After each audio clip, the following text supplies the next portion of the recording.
Okay, next example is example number 3. So you can see that let function f of x is equals to 4x square minus 8x plus 3. This is your function. Find the gradient of y is equals to f of x at the point 1 over 2 and 0. We have to find the gradient. Also find the coordinates of the point on the graph of y is equals to f of x where the gradient is 8. Again, this is part B, and for part C, find the gradient of y is equals to f of x at the point where the curves meet the line y is equals to 4x minus 5. So first of all, in first question, he is asking about the gradient at this point. First of all, we have to find the gradient, and how we can find the gradient? That 4 is as it is, x square has the derivative 2x, 2x multiplied by 4, that is 8x, minus as it is 8x has the derivative simple 8, and constant term has the derivative 0. So f prime of x is 8x minus 8. Now we have to find the gradient at that point, that is 1 over 2 and 0. So we just put here, you can see that x value is 1 over 2 and y value is 0, right?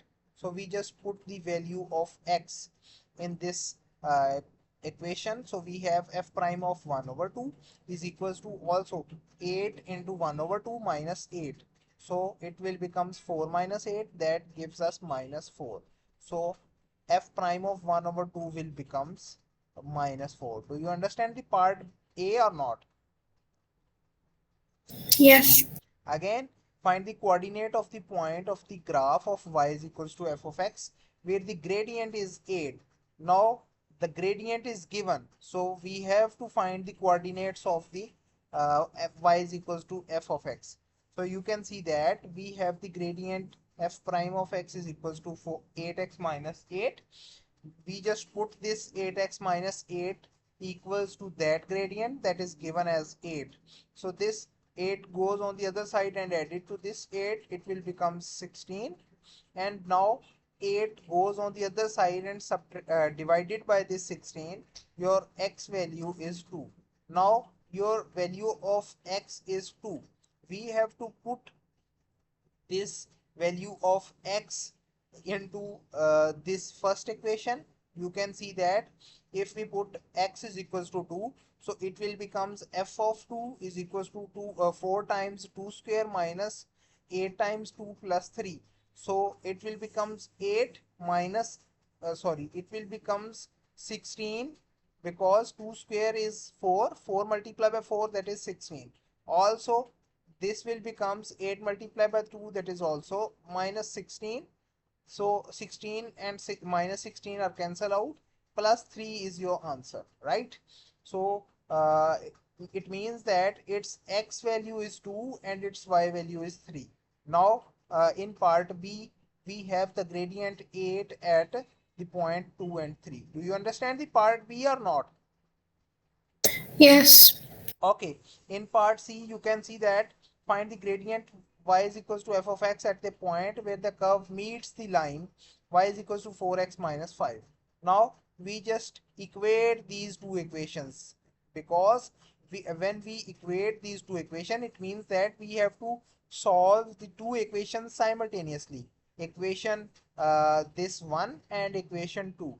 So because when we solve two equations simultaneously, we have just a intersecting point of these two equations, right? So here in this case we have the equation that is 4x square minus 12x plus 8.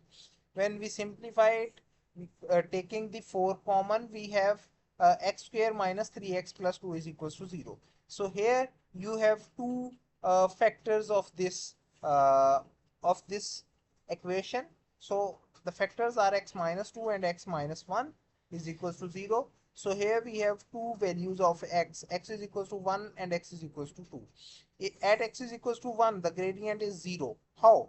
When we put x is equals to 1 in the gradient equation, f prime of x is equals to 8x minus 8. X is equals to 1, it means that 8 minus 8, that is 0. And at x is equals to 2, you can see that 8 multiplied by 2, that is 16. 16 minus 8, that is 8. It means that we have at x is equals to 2, the gradient is 8 as in part B. So these are the gradients of this equation. The gradient of y is equals to f of x at the point where the curve meets the line y is equals to 4x minus 5. Do you understand this example or not? Yes. Okay. Next is the example that is use standard results to differentiate. Now we have to differentiate the part A, 1 over 4 square root of x. So first of all, 1 over 4 we can write square root of x, x raised to the power 1 over 2. When we move this 1 over 2 in the numerator, it will becomes 1 over 4 as it is, x raised to the power minus 1 over 2. Now 1 over 4 is a constant term, so it is as it is.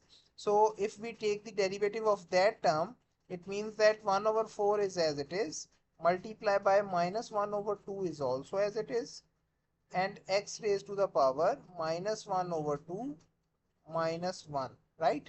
So these terms are multiplied and your answer will be minus 1 over 8, and x raised to the power minus 1 over 2 minus 1, that gives us minus 3 over 2. So this is your solution.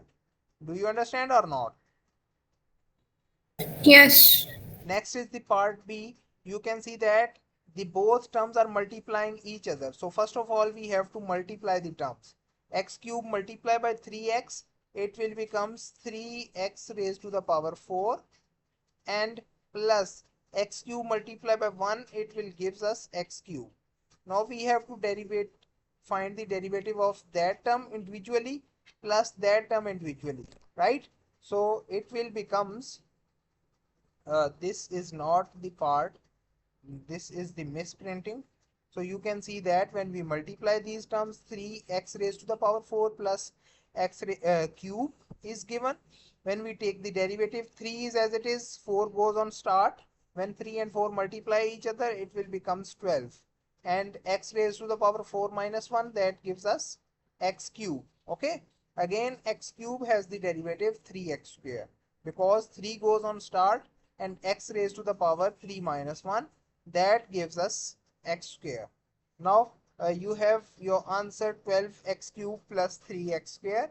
When we simplify it, you can see that in both terms we can take the common as 3x square. If we take 3x square as a common, in first term we have 4x left, and in right term we have just 1 left. So this is your solution. Do you understand this example part or not? Yes. Okay.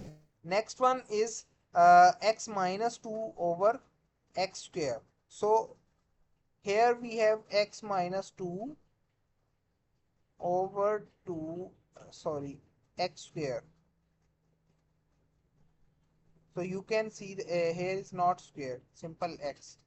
So if we separate the fraction in both cases, we can write it as x over x square minus 2 over x square. So this can be written as uh, 1 over x, x ones are x, x are x square, and it will becomes 1 over x minus 2 over x square. So 1 over x can be written as x raised to the power minus 1 minus as it is, and 2 as it is, this x square goes on the numerator, and it will becomes 2x raised to the power minus 2. Do you understand or not? Yes. Okay, so here is the simplified term that is given now.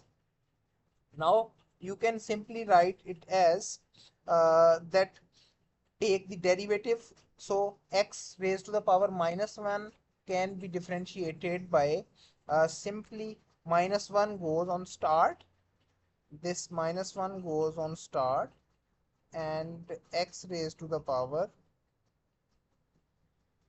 minus 1, it will becomes minus x raised to the power minus 1 means a simple minus x raised to the power minus 2. Understand?